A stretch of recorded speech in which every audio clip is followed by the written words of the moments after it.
بسم اللہ الرحمن الرحیم۔ قرآن مجید میں واقع ہونے والے القابات 8 ہیں جو مندرجہ ذیل ہیں۔ اسرائیل، یہ حضرت یعقوب علیہ السلام کا لقب ہے۔ قرآن مجید میں یہودیوں کو یا بنی اسرائیل ہی کہہ کر مخاطب بنایا گیا ہے، کہیں بھی یا بنی یعقوب کے ساتھ خطاب نہیں ہوا۔ اسرائیل کا لفظی معنی ہے عبداللہ۔ وہ لوگ معبود حقیقی کی عبادت کرنے کے ساتھ اس لیے مخاطب بنائے گئے کہ ان کو پند و نصیحت کرنے اور غفلت سے چونکانے کے لیے ایسے لقب سے خطاب کرنا ہی مناسب تھا جو اللہ کی طرف عبودیت کے ساتھ ہو، اور اسرائیل ایسا اسم ہے جس میں خدا کی عبادت کی یاد دہانی معنوی حیثیت سے موجود ہے۔ المسیح، یہ حضرت عیسیٰ علیہ السلام کا لقب ہے۔ اس کے کئی معنی ہیں۔ صدیق، وہ شخص جس کے تلوے گہرے نہ ہوں، وہ شخص کہ جس مریض پر ہاتھ پھیرے اس کو تندرستی مل جائے۔ جمیل و خوبصورت، زمین کو طے کرنے والا۔ الیاس، حضرت ابن مسعود فرماتے ہیں کہ الیاس حضرت ادریس علیہ السلام کا لقب ہے۔ فرعون، اس کا نام ولید بن مصعب تھا جو حضرت موسیٰ علیہ السلام کے زمانے کا ہے۔ اس کی کنیت ابو عباس تھی۔ اس کے علاوہ شاہان مصر کا عام لقب فرعون ہوا کرتا تھا۔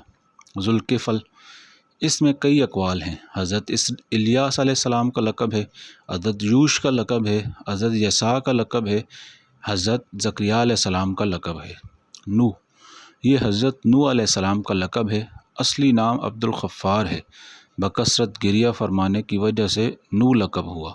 ذوالقرنین، ان کا نام اسکندر تھا۔ یہ عبداللہ بن ضحاک یا مصعب بن قرین تھا یا المنذر۔ ذوالقرنین اس لیے لقب ہو گیا کہ زمین کی دونوں شاخوں مشرق اور مغرب تک پہنچ گئے تھے، اور یہ بھی کہا جاتا ہے کہ دو عظیم ترین مملکتوں یعنی فارس و روم کے بادشاہ تھے، اس لیے یہ لقب ہوا۔ ایک قول یہ بھی ہے کہ ان کے سر پر 2 سینگیں تھیں جن کو وہ اپنے تاج میں چھپائے رکھتے تھے، اور یہ بھی قول ہے کہ آپ کو علم ظاہر و علم باطن دونوں عطا کیے گئے تھے۔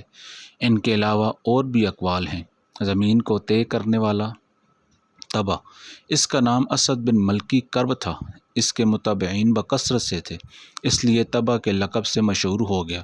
ایک قول یہ بھی ہے کہ شاہان یمن کا عام لقب ہوتا تھا۔ قرآن مجید میں سوائے ابو لہب کے کسی اور کی کنیت وارد نہیں ہوئی۔ تبت یدا ابی لہب، اس کا نام عبد العزیٰ تھا، چونکہ اس نام کا استعمال شرعاً حرام ہے اس لیے نام نہیں لیا گیا۔ اس کی کنیت بیان کی گئی ہے، اور کنیت کے ساتھ اس کا ذکر اس بات کی طرف بھی اشارہ ہے کہ وہ جہنمی ہے، کیونکہ ابو لہب کے معنی ہیں بغیر دھوئیں کے شعلے والا، یعنی شہار جہنم جس کا مقدر بن چکا ہے۔